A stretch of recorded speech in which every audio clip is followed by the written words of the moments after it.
मत्तीको पुस्तक अध्याय 3। बप्तिस्मा दिने यूहन्ना र तिनको सन्देश।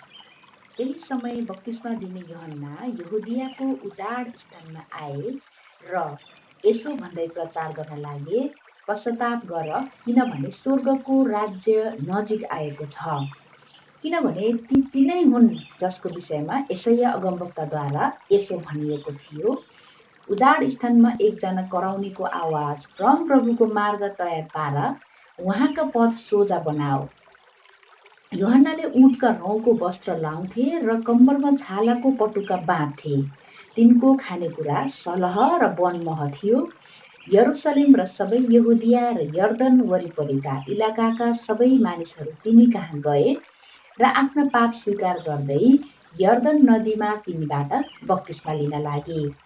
तर फरिसीहरू र सदुकीहरूमध्ये धेरैजनालाई बप्तिस्मा लिन आइरहेका देखेर तिनले उनीहरूलाई भने, सर्पका बच्चा हो, आउन लागेको क्रोधबाट भाग्न कसले तिमीहरूलाई चेतावनी दियो? यसकारण पश्चाताप सुहाउँदो फल फलाओ। अब्राहम नै हाम्रो पिता हुनुहुन्छ भनी आपसमा भन्ने नगर, किनभने म तिमीहरूलाई भन्दछु, परमेश्वरले यी ढुङ्गाहरूबाट अब्राहमको लागि सन्तान उत्पन्न गर्न सक्नुहुन्छ। अहिले नै रुखको फेदमा बन्चरो परिसकेको छ। यसकारण असल फल नफलाउने हरेक रुख काटी ढालिन्छ र आगोमा फालिन्छ। म चाहिँ त तिमीहरूलाई पश्चातापको लागि पानीले बप्तिस्मा दिन्छु, तर म पछि आउनुहुने मभन्दा अझ शक्तिशाली हुनुहुन्छ, जसका जुत्ता बोक्ने योग्यको म छैन। उहाँले तिमीहरूलाई पवित्र आत्मा र आगोले बप्तिस्मा दिनुहुनेछ।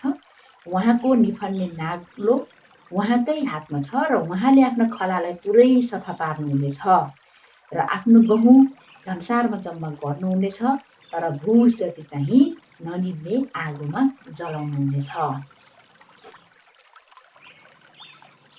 येशूको बप्तिस्मा। तब येशू गलीलबाट यूहन्ना कहाँ तिनीद्वारा बप्तिस्मा लिन यर्दनमा आउनुभयो।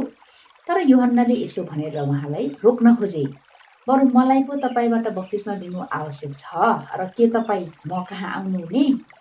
तर येशूले तिनलाई भन्नुभयो, अहिलेलाई यसै हुन देऊ, किनभने यसरी नै हामीहरूले सबै धार्मिकता पुरा गर्नुपर्दछ। तब यूहन्ना राजी भए। अनि येशू बप्तिस्मा दिएर तुरुन्तै पानीबाट माथि निस्कनुभयो। अनि स्वर्ग उघ्रियो र उहाँले परमेश्वरका आत्मालाई ढुकुर झैँ उर्लिरहनु भएको र आगोमाथि आइरहनु भएको देख्नुभयो। तब स्वर्गबाट यो बाणी आयो, यिनी मेरा प्रिय पुत्र हुन्, यिनीसँग म अति प्रसन्न छु।